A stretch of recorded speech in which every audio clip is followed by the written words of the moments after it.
Bonjour à tous, dans cet exercice, je vais donc vous corriger le 3 petit b, page 49.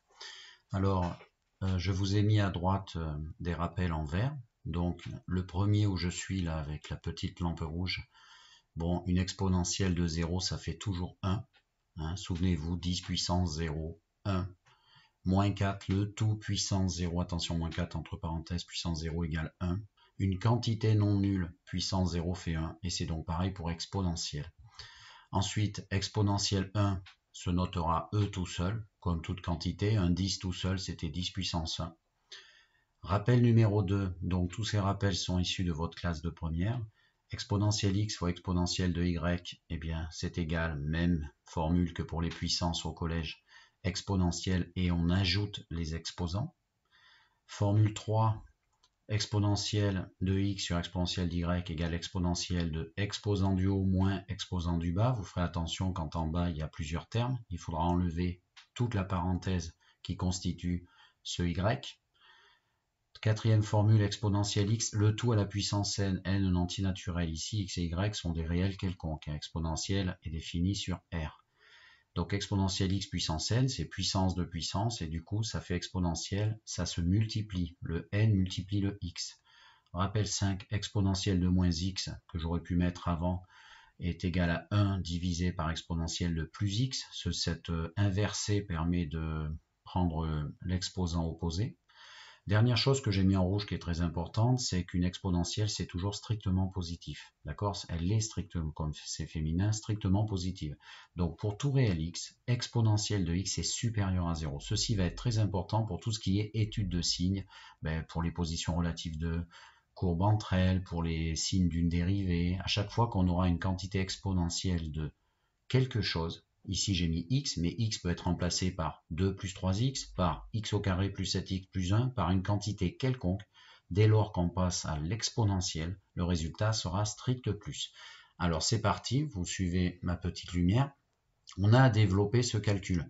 Donc comme ici il y a un multiplié, eh bien il suffit de distribuer avec le premier terme de la parenthèse, puis le deuxième, puis le troisième. Donc la distribution du premier terme fait ceci, la distribution du deuxième, ceci, et le troisième, ceci.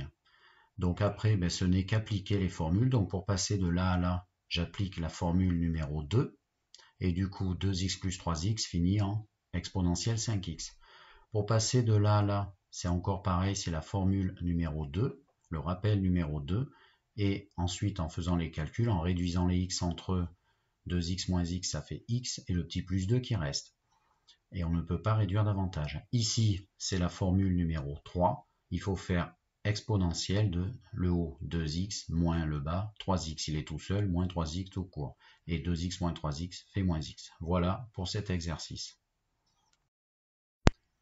Alors dans cet exercice 2, donc le premier calcul qu'on nous demande de factoriser, donc 8x au cube plus 6x au carré moins 12x. Bon, alors on voit bien qu'on a trois termes, le premier 8x au cube, le deuxième plus 6x2 et le troisième moins 12x. Et à force de répéter ces termes à l'oral, comme je le fais à l'instant, on voit qu'il y a un x qui est facteur commun. Ici, il n'y en a qu'un, ici, il y en a deux qui se multiplient, ici, il y en a trois qui se multiplient. Mais on peut également voir qu'entre 8, 6 et 12, on a aussi un multiplicateur par 2 qui peut se mettre en facteur commun. Et du coup, devant, on peut mettre 2 fois x.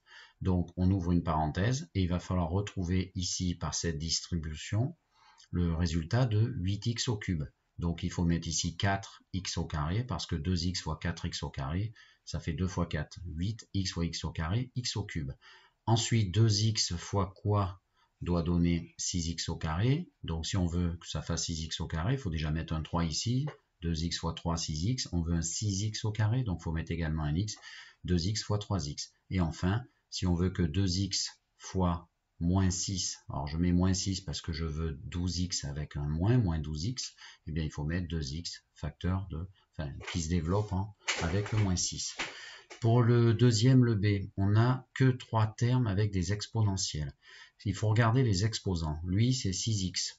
Lui, 4x. Et lui, c'est 9x. Ça veut dire qu'ils ont tous en commun un exposant 4x. Et du coup, on peut factoriser par exponentielle 4x.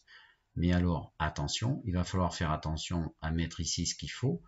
c'est-à-dire l'exponentielle, et je vous rappelle la règle que l'on a vue juste avant, les exposants, quand on va multiplier ces deux exponentielles, vont s'additionner. Du coup, si j'en ai 4 dehors et que j'en veux 6 à l'arrivée, il faut absolument mettre 2 ici. Donc il faut mettre exponentielle 2x.